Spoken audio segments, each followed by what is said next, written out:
అబ్బో ఇక్కడ కేజీ చీరలు కొంటే అర కేజీ చీరలు ఫ్రీ అంట. మంగళ్య షాపింగ్ మాల్, కేజీల్లో సేల్, టన్నుల్లో ఆనందం.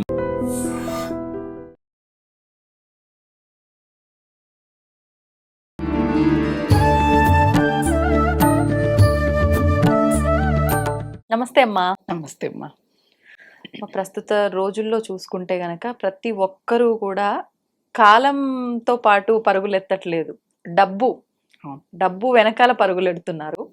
అసలు నిజంగా ఇదంతా చూస్తుంటే ఒక మనిషిగా డబ్బు లేనిది బ్రతకలేడు, డబ్బు కోసం ఏమైనా చేసేస్తాడు, ఇంక ఇదే జీవితం అన్నట్లుగా కనిపిస్తోంది విధానం అంతా కూడా. నిజంగా అంటే ఆలోచించడం తప్పు కాదు, కానీ ఏం చేసినా మనం ఆ ధనం అనేది ధర్మంగా సంపాదించాలి, సంపాదించిన డబ్బును కూడా ధర్మంగా మనం ఖర్చు పెట్టాలి. ఇవన్నీ ధనం గురించి మాట్లాడుకున్నప్పుడు కూడా చాలా ఆధ్యాత్మికంగా మాట్లాడుకుంటున్నాం. మరి ఈ ధనం సంపాదించాలి అని అంటే మనం హార్డ్ వర్క్ చేస్తే సరిపోతుందా, లేదు అంటే అదృష్టం ఉంటే సరిపోతుందంటారా? ధనం మిదం మూలం జగత్. కలియుగం ధనంతోనే ముడిపడి ఉంటుంది. ధనం ఉన్న వాళ్ళకే విలువ, ధనం ఉన్న వాళ్ళకే గౌరవం. ఎంత ఆధ్యాత్మికంగా ఉన్నా కూడా వెనకాల ధనం ఉందా, ఆవిడ బెంజ్ కార్లు దిగిందా, ఆవిడ లక్షల్లో పట్టు చీరలు కట్టిందా, ఆధ్యాత్మికంగా ఉంటే అవన్నీ ఎవరు ధరించరు. అలా ఏముండదు. సామాన్యుడి మనిషిలాగా నడకతోనైనా వస్తారు. పూర్తి ఆధ్యాత్మికంలో ఉన్న వాళ్ళు. ధనం వెనక మనం పరిగెత్తకూడదు ఎప్పుడూ కూడా. తృప్తికరమైన జీవితం లేకపోవడమే దరిద్రం. ధనం అనేది ఉండాలి ఎంతకి, మనం తినడానికి, పిల్లల ఖర్చులకి, మనకేదైనా అనారోగ్యం వస్తే ఓ సొంతిల్లు, ఇవి ఉండాలి, ఉండకూడదు అనేది కాదు. ఇప్పుడు ఎలా ధనం వెనక పరిగెడుతున్నారు అంటే, నాకు ఒక 100 కోట్లు సంపాదించేయాలి, నేను ఆ లగ్జరీ కార్లలో తిరగాలి, మా పిల్లలు ఇంటర్నేషనల్ స్కూల్స్లో చదవాలి, ఫారిన్కి వెళ్ళి మంచి యూనివర్సిటీల్లో చదవాలి. ఇలా విపరీతమైన కోరికలతో డబ్బు వెనక ఎలా పరిగెడుతున్నారు అంటే, ఈ మధ్య కాలంలో మనం సాఫ్ట్వేర్ ఇంజనీర్లను చూసాం. వాళ్ళకి వర్క్ స్ట్రెస్తో వాళ్ళు వర్క్ చేస్తే, హార్డ్ వర్క్ చేస్తే జాబ్ ఉంటుంది, లేకపోతే తీసేస్తారు. ఈఎంఐలు ఇల్లు కొని ఉంటాం, కార్లు కొని ఉంటాం, ఇవే ఎవరు కట్టాలి. ఆత్మహత్యలు చేసుకునే వాళ్ళు, మెంటల్గా ఇదైపోయిన వాళ్ళు. ఈ మధ్య కాలంలో ఒక అమ్మాయి నగ్నంగా వెళ్ళి నదిలో దూకైన అమ్మాయిని చూస్తాం సాఫ్ట్వేర్. అవునా? అంటే ప్రాణాల మీదకి వచ్చేంతగా సంపాదించాల్సిన అవసరం లేదు. ఇప్పుడు ఓ బంగారం కొని పెట్టుకుందామంటే ఆ బంగారం కోసం చంపేసి వెళ్ళిపోతున్నారు, ఒక బంగారు నగ వేసుకొని బయటకు వెళ్ళడానికి భయపడుతున్నారు. అవునా? ఆస్తులు ఉన్నాయంటే ఎవరు కబ్జా చేస్తాడో తెలియదు, ఎవరు వాటిని వాళ్ళ పేర్లతో, మన ప్రమేయం లేకుండా వాళ్ళ పేరుతో రిజిస్టర్ అయిపోతాయి. ఇది జరుగుతుంది. అది కాకుండా పోనీ ఇండ్లు కొందామా, రెంట్లకు ఇద్దామంటే రెంట్కి వచ్చినోడు ఖాళీ చేయడం, లేకపోతే దాన్ని ధ్వంసం చేసి వెళ్ళిపోతాడు. ఇక్కడెక్కడ మీకు సుఖం ఉంది దీనిలో? దీనికోసం మనం ప్రాకులాడుతూ ఉన్నాం. సరే, కొంతమంది బాగా సంపాదిస్తుంటారు కష్టపడిన, అంటే వాళ్ళు చేసే రూపాయి పనికి 100 రూపాయలు వాళ్ళకి వస్తుంది. ఇది పూర్వజన్మ పుణ్యం వల్ల వస్తుంది. పూర్వజన్మలో మనం అందుకే దాన ధర్మాలు చేయాలి, ఆకలితో ఉన్న వాడికి అన్నం పెట్టాలి, ఎవరికి ఏ ఇబ్బంది వచ్చినా మన చుట్టుపక్కల ఉన్న వాళ్ళకి కానీ, మన ఇంట్లో పనిచేసే వాళ్ళకి కానీ మనం ఆదుకోవాలి అని చెప్పేది. ఎందుకు అంటే మరుజన్మకి ఇవన్నీ కూడా కారణమవుతాయి. అదే చదువుకున్నాడు, అదే యూనివర్సిటీలో చదువుకున్నాడు, వీడికంటే తెలివి కల్లోడు, వాడికి 50,000 జీతం వస్తుంది, వీడికి 10 లక్షలు వస్తుంది. ఇక్కడ ఈ లాజిక్ ఉంటుంది. పూర్వజన్మ కర్మ సిద్ధాంతం మనం నమ్ముతున్నప్పుడు, కర్మ సిద్ధాంతాన్ని నమ్ముతున్నప్పుడు ఈ లాజిక్ ని మనం అర్థం చేసుకోవాలి. పూర్వజన్మలో మనం ఏదో చేయలేదు, ఏదో అడ్డుపడుతోంది, ఏదో అడ్డుపడుతుంది అన్నప్పుడు అడ్డును తొలగించుకునే మార్గం చేయాలి. కనీసం ఇప్పటికైనా వచ్చే 50,000లో ఒక 500 దాన ధర్మాలకి మనం చేయటం. మనం మహాభారతంలో మన సంపాదనని 4 భాగాలుగా విభజించి మనము దాన్ని అనుభవిస్తేనే ఆ సంపాదనకు ఒక అర్థము, అదొక ధర్మ మార్గం అని చెప్పింది. ఒక భాగం పాడైపోయిన ఆలయాలను పునరుద్ధరింప చేయటానికి, ఒక భాగం మాత్రం దాన ధర్మాలు చేయటానికి, ఒక భాగం మాత్రం మన సొంత ప్రయోజనాలకి, పిల్లలకి, వాళ్ళకి, ఒక భాగం ఊరిలో వాళ్ళ కోసం ఒక భాగం ఇవ్వాలి. ఈ 4 భాగాలుగా మనం మన సంపాదనని, ఇప్పుడు ఒక 100 రూపాయలు సంపాదిస్తే 25 రూపాయలు 4 భాగాలు చేసి దీన్ని ఈ విధంగా వాడుకోవాలి. మనం వాడుకుంటే ఆ ధనం ఖచ్చితంగా నిలబడుతుంది. అది లక్ష్మి అంటే అది. మనం- ఎంత వచ్చినా సరిపోవట్లేదు. ఇంకా అందులో 4 భాగాలు చేసి పంచిపెట్టడం ఎక్కడ పెడతారు? వచ్చి ఇంటికి వచ్చిన వాళ్ళకి సమయానికి భోజనం కూడా వండి పెట్టలేని వాళ్ళు చాలా మందిని చూసాం. వాళ్ళకి ఎంత సంపాదన ఉంటే ఏం చేస్తారు అంతే. చెప్పండి. ఒకసారి ఒకరి ఇంట్లో దేనికో పిలిచారు, తాంబూలాలకు దేనికో పిలిస్తే వెళ్ళారు కొంతమంది తెలిసిన వాళ్ళే. వెళితే సరే వాళ్ళ ఇంట్లో ఏదో పూజ అవుతోంది, చేస్తున్నారు, దాదాపు 2 అవుతుంది, కనీసం వచ్చిన వాళ్ళకి మంచినీళ్ళు లేవు, లేకపోతే బీపీ షుగర్లో ఉంటారు, ఇబ్బంది పడతారు. కూల్ డ్రింక్ లాంటిదో జ్యూస్ లాంటిదో ఇవ్వలేదు. ఆ పూజ అది నిర్వహించిన వాళ్ళు 1000 కోట్ల ఆస్తిపరులు. ఏం చేయాలి నీకు 1000 కోట్ల ఆస్తులు? ఇంటికి వచ్చిన వాళ్ళకి మంచినీళ్ళు ఇవ్వలేకపోతే అంతే. ఏదన్నా స్నాక్స్ ఏవైనా ప్రొవైడ్ చేయొచ్చు. అవునవును. పోనీ వాళ్ళకి కుదరదంటే ముందే ఒక మనిషిని పురమాయించాలి అలాంటి విషయాలకి. చేయాలి కదా. నీకు 100 కోట్లు ఉన్నప్పుడు నీ దగ్గర కింద మనుషులు కూడా ఉంటారు. ఆ ఒక్క రోజుకి దీన్ని వాడుకోవాలి కదా. ఇక్కడ ఏమవుతుందంటే ఇలాంటివి చేసినప్పుడు మన మరో జన్మకి కటిక దరిద్రం అనుభవించాల్సి ఉంటుంది. ఉండి కూడా పెట్టకపోతే పెట్టని స్థితి. మనకి కనకధార స్తోత్రం ఎలా వచ్చింది? ఆవిడ కడుపు పేదది, తినడానికి లేదు, ఎండిపోయిన ఉసిరికాయని భిక్షగా వేసింది. అక్కడ ఆమెకున్న దానగుణము తెలిసి ఆదిశంకరాచార్యులు వారు మహాలక్ష్మిని ప్రార్థించింది. అవునా? ప్రతిదీ ధనంతో ముడిపట్టడం, డబ్బు లేని వాళ్ళని ఆదరించకపోవటం. ఒకసారి ఒక స్నేహితురాలు, తెలిసిన వాళ్ళు ఇద్దరు బాధపడ్డారు. బాగా ఉన్న వాళ్ళ ఇంటికి వెళ్తే వాళ్ళు అసలు పలకరించలేదు, రమ్మండమేమో కూర్చోబెట్టి వెళ్ళిపోయారు, మేము గంట సేపు వెయిట్ చేశాము అని. సరే అయితే మీ స్నేహితులు బంధువర్గంలో లేనోళ్ళు ఉన్నారు కదా, వాళ్ళ ఇంటికి వెళ్ళండి అన్న. వాళ్ళ ఇంటికి వెళితే వాళ్ళు బ్రహ్మరథం పట్టారు. వాళ్ళకి రండి కూర్చోండి అని వాళ్ళతో కూర్చొని మాట్లాడి వాళ్ళకి భోజనం పెట్టి నీళ్ళు ఇచ్చి, ఇక్కడ ఎవరికి విలువ ఉంది, ఎవరు మనల్ని మనిషిగా చూస్తున్నారు? డబ్బున్నోళ్ళకి అవసరం ఉండదు, అలా ఆ అవసరం ఉండదు. వాళ్ళ అవసరానికి వాడుకొని వదిలేస్తారు తప్పితే. లేని వాడింటికి, విదురుడి ఇంటికి శ్రీకృష్ణుడు ఎందుకు వెళ్ళాడు? లేవన దుర్యోధనుడి ఇంట్లో రాజసింహాసనాలు ఉన్నాయి, పంచభక్ష పరమాన్నాలు ఉన్నాయి, వజ్ర వైడూర్యాలతో భవనాలు ఉన్నాయి, ఆసనాలు బంగారపు వెండి వాటితో తయారు చేసిన ఆసనాలు అవన్నీ వదిలి ఎందుకు వచ్చాడు? భగవంతుడే మనకు చెప్పాడు కదా. మనకి ఆయన నిరూపించి చూపించాడు. అలా డబ్బులు ఉంటే గౌరవం, హోదా అంటే డబ్బు, అక్కడ డబ్బులు ఉన్న వాళ్ళ దగ్గరికి వెళ్తే మన డబ్బులు చూసి హోదా ఇస్తున్నా అంటే వెళ్ళకండి అని చెప్తాను నేను. అంతే. మనకి మనిషిగా విలువ ఇవ్వాలి. మనం కట్టుకున్న వస్త్రానికి, మన నగలకు విలువ ఇస్తున్నారంటే వాళ్ళని అక్కడే ఆపేయండి. తప్పు మంది అవుద్ది, నేనైతే తప్పు మంది.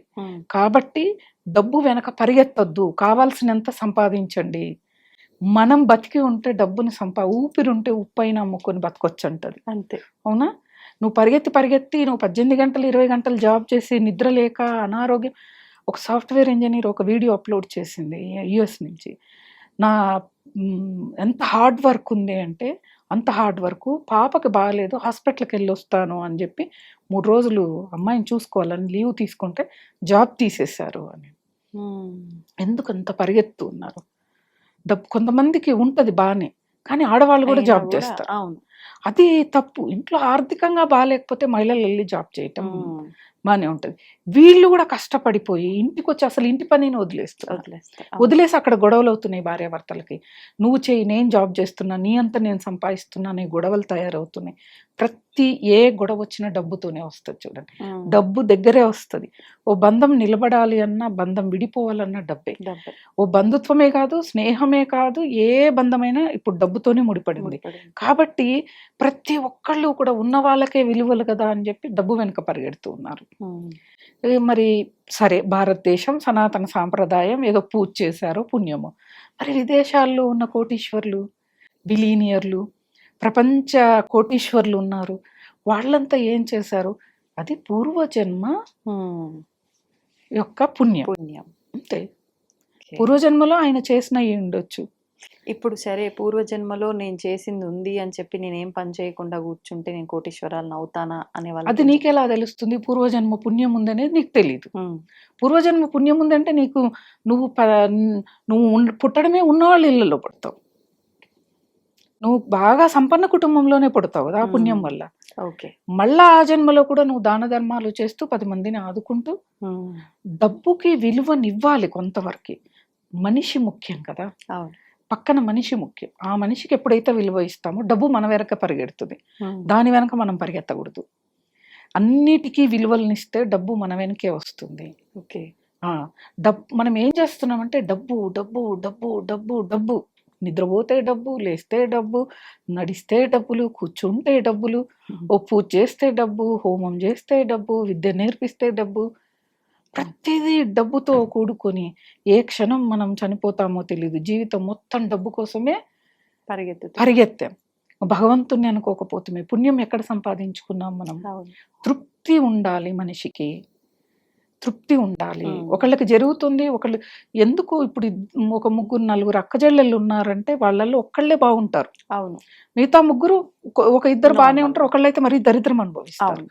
మరి ఇది ఎలా జరిగింది? ఒక తల్లి కడుపునే పుట్టారు కదా అంటే ఎవరు పాపం వాళ్ళది, ఎవరు పుణ్యం వాళ్ళది. ఇది లాజిక్. అన్నదమ్ములైనా అంతే, అక్కచెల్లెళ్ళైనా అంతే, ఎవరైనా అంతే. కానీ మనకు ఉంది కదా అని పొగరు, అహంకారం ఇవన్నీ చూపిస్తే అధః పాతాళానికి తొక్కివేయబడతాము. భగవంతుడు చేయడు, కాలం చేస్తుంది. ఓకే. ఉంది అని ఎగిరి పడకూడదు, లేదని ఏడవకూడదు. అది డబ్బును సంపాదించే మార్గాన్ని మనం ఎన్నుకోవాలి. ఇప్పుడు ఈ జన్మలో కోటీశ్వరులము దాన ధర్మాలు చేయలేదు, ఏమీ చేయలేదు. మళ్ళా జన్మలో గ్రహ రూపంలో మనకు, అందుకే కదా జ్యోతిష్యులు ఈ గ్రహ సంచారం బాగాలేదు, మీకు ధనపరంగా బాగాలేదు అంటారు. పూర్వ జన్మకి ఈ జన్మకి లింకుతోని ఈ గ్రహ సంచారం కూడా ఉంటది. గ్రహాలు కూడా చూస్తాయి ఏం చేశారు, ఏం చేయలేదు, వీళ్ళు పుణ్యం చేశారా, పాపం చేశారా, దానం చేశారా, ఇంటికి వచ్చిన మనిషిని అతిథిని సత్కరించారా లేదా, తల్లిదండ్రుల్ని గౌరవించారా లేదా, పురుషులైతే మహిళని గౌరవించారా లేదా. ఇక్కడ డబ్బులు, ఆస్తులు ఇవన్నీ కూడా ఒక్కదాంతోనే రావు, ఇవన్నీ కూడా ఉంటాయి. ఓ మహిళను గౌరవించడం, భగవంతుడి పట్ల భక్తిని, ఓ మంచి నోటి సహాయం అయినా చెయ్యాలి మనం. కనీసం నోటి సహాయం కూడా చేయరు చాలా మంది, ఉండరు అస్సలు. చూస్తూ ఉంటాం, మన చుట్టే ఉంటారు అందరూ. అరే ఇంత ఘోరంగా ఎలా ఉంటారు, ఎంత అసలు ఎప్పుడైనా కాదు అన్న మళ్ళీ నిమిషంలో సరేలే అనిపిస్తుంది. కానీ కొంతమంది చాలా కఠినంగా ఉంటారు. మరు జన్మలో వాళ్ళు మాత్రం చాలా ఇబ్బందులు పడతారు. అంటే ఇప్పుడు అందరూ కూడా మళ్ళా జన్మకు చూద్దాం అనే వాళ్ళు ఉన్నారు. ఇప్పుడు చేస్తే అప్పుడు వస్తుంది అంటే మళ్ళా జన్మలో చూసుకుందాంలే, ఇప్పుడు మనం చేసేది చేద్దాం అనే వాళ్ళని చాలా మందిని చూశాను. కానీ ఆ జన్మలో కటిక దరిద్రులే, ఏ భిక్షగాళ్ళనో ఏ పేదోడి ఇంట్లోనో పుట్టి తిండికి లేక, చదువుకోవడానికి లేక, బయటికి వెళ్ళడానికి లేక, లేకపోతే ఏ రోగమైనా ఉండొచ్చు. కాలో చెయ్యో లేకుండానో గుడ్డివాడిగా పుట్టొచ్చు, మూగవాడిగా పుట్టొచ్చు, చౌటివాడిగా పుట్టొచ్చు. ఎన్ని రకాలుగా కర్మ మనల్ని హింసిస్తుందో మనకు తెలియదు. కాబట్టి డబ్బు వెనక మనం పరిగెత్తకూడదు, డబ్బుకిచ్చే విలువనివ్వాలి, ఇవ్వద్దు అనట్లేదు. ఇప్పుడు ఏదైనా డాక్టర్ దగ్గరికి వెళ్తే దగ్గుందని సిరప్ మోతాదు చెప్తాడు. 5 ml 10 ml ఇంత వేసుకోండి, ఎక్కువ వేసుకోండి. ఇప్పుడు చంటి బిడ్డలు ఉన్నారు, వాళ్ళకి 5 ml ఇంకా తక్కువ వేయండి అంటారు. ఎందుకంటే ఆ బిడ్డకి ఉన్న బాడీ స్వీకరించలేదు ఎక్కువ, అది రియాక్షన్ అయిందంటే ప్రాణహాని వస్తుంది. డబ్బు కూడా అంతే, డబ్బు కూడా అంతే. మనకి ఎంత కావాలంత. అందులో ఈ కాలంలో అసలు మనం ఏమీ చేయడానికి లేదు. కరోనా వచ్చిన తర్వాత, ఆ వ్యాక్సిన్స్ వేయించుకున్న తర్వాత ఎప్పుడు హార్ట్ అటాక్ వస్తుందో తెలియదు, ఎప్పుడు ఏ ఆర్గాన్ ఏమైందో తెలియదు. మరి ఎందుకు ఇంత ప్రాకులాట, ఇంత ధన సంపాదన? ప్రతి ఒక్కళ్ళు అసలు ఆశ్చర్యకరమైన విషయం ఏంటిది అంటే, ఇంకా నేను సొసైటీలోకి వచ్చి మాట్లాడితే చాలా ఉంటాయి మాట్లాడడానికి. ఇళ్లలో పనిచేస్తారు, నేను వాళ్ళని తక్కువగా చూడను. ఇంట్లో మనుషులు వాళ్ళ పిల్లల్ని గవర్నమెంట్ స్కూల్ కాకుండా 1,50,000 2 లక్షల సంవత్సరానికి ఉండే స్కూళ్ళల్లో వదిలి ఆ డబ్బు కోసము 10 ఇళ్లలో మేము పనిచేస్తాం. సరే చదివిచ్చావు, నీ పిల్లలు ఒక స్థాయికి వెళ్ళారు, నీ ఆరోగ్యం ఏమైంది? నీ పిల్లలు చూసే స్థితిలో లేరు. నీకు వచ్చిన కోడలు చూడదు, నీకు వచ్చిన అల్లుడు చూడదు. నీ శరీరం, నీ ప్రాణశక్తి మొత్తం పోగొట్టుకున్నావు. నేనేది ప్రభుత్వాలు కూడా ఏ పొదుపులు ఇచ్చినా, ఏ సంక్షేమ పథకాలు ఇచ్చినా, ప్రభుత్వ పాఠశాల కళాశాలల్లో చదివిన వాళ్ళకి అని ఇస్తే అప్పుడు బాగుపడుతుంది సమాజం. అంతే, నిజం చెప్తున్నా. ఎందుకంటే మేము బాగా చూస్తున్నాం, 4-5 కోట్లు ఉన్న వాళ్ళకి విద్యానిధి పడుతుంది. వాళ్ళకేం అవసరం? వాళ్ళు 2 లక్షలు పెట్టి స్కూళ్ళల్లో చదివిస్తున్నారు పిల్లలు. వాళ్ళకి అమ్మ ఒడి ఇవన్నీ కూడా అవసరం లేదు. ఎందుకంటే ఇది నా టాపిక్ కాదు, కాకపోతే సమాజాన్ని చూస్తూ కూడా ఊరుకుండలేకపోవటం. వాళ్ళకి కాదు ఇవ్వాల్సింది, గవర్నమెంట్ స్కూళ్ళల్లో చదివే పిల్లలకే ఇవ్వాలి. సంక్షేమం అక్కడ ఉంటుంది, అక్కడి నుంచి మొదలవ్వాలి. అది కానీ అంటే టాపిక్ ఏ దానికి వెళ్తుంది, కాకపోతే డబ్బు వెనక పరిగెత్తొద్దు, ఉన్న దాంట్లో తృప్తిగా జీవించి ఔషధంలాగా ఎంత అవసరమో మనకి డబ్బు అంతే అవసరం అనుకోవాలి. ఎందుకంటే రాబోయే కాలంలో పగలు కూడా చంపేసి తీసుకొని వెళ్ళిపోయే రోజులు, ఇళ్లలోకి వచ్చి చంపేసి దోచుకొని పోయే ఇప్పటికే రోజులు చూసాం చాలా. చూస్తూ ఉన్నాం.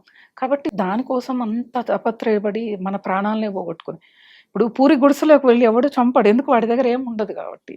ఉన్నా తెలుసు లేదన్న ఆలోచనలో ఉంటారు. పూర్వకాలం అలానే జీవించేవాళ్ళు, అవును. ఉన్నది ఆర్భాటంగా చూపించుకునేవాళ్ళు కాదు, కార్లు కొనేవాళ్ళు కాదు, ఎంత కోటీశ్వర్లైనా బస్సులో ఎక్కి వెళ్ళేవాళ్ళు. వాళ్ళు అప్పుడు సురక్షితంగా ఉండేవాళ్ళు. ఒకటి ఉమ్మడి కుటుంబాలు, ఒకడు వస్తే 10 మంది ఉంటారు, చంపేస్తారు, వాడిని కొట్టి అంతే. బయట పంపేస్తారు. ఇప్పుడు ఇంట్లో ఉండేది 2 ఉంటారు. అది అంటే అన్నీ అలానే ఉంటాయి అన్నమాట. కాబట్టి పూర్వజన్మ కర్మ సిద్ధాంతాన్ని బట్టి మనం ఐశ్వర్యవంతులమా దరిద్రులమా, ప్లస్ ఈ జన్మలో మన ప్రవర్తన, ఇవన్నీ కూడా యాడ్ అవుతాయి. ఓకే, అన్నీ చూసుకోవాలి. అన్ని చూసుకోవాలి. అంతేగాని ఊరికే బాధపడి అస్సలు మనం అక్కడే ఆగిపోకూడదు. ఆగిపోకూడదు. ధన్యవాదాలమ్మా. And for more videos, Please subscribe to iDream. Please subscribe to iDream. Please subscribe iDream. and please subscribe to iDream. For more videos, subscribe to iDream. please like, share, and subscribe to the channel. Congratulations, iDream. Subscribe to iDream. Subscribe to iDream. So subscribe to iDream Media. IDream team అందరికి huge congratulations. Please subscribe iDream Media. Please subscribe to iDream. Subscribe iDream. Please subscribe to iDream. iDream అంటే నా కళల ఛానల్ను subscribe చేసుకున్న నోరు తిరుగుతలేదు, మీరైతే గంట గుర్తు కొట్టండి. For more such videos, please subscribe to iDream. Subscribe to iDream. Please subscribe to iDream. Please subscribe iDream Media. Please do subscribe to iDream. Please subscribe to iDream Media. For best entertainment and information, please subscribe iDream. And don't forget to subscribe to iDream.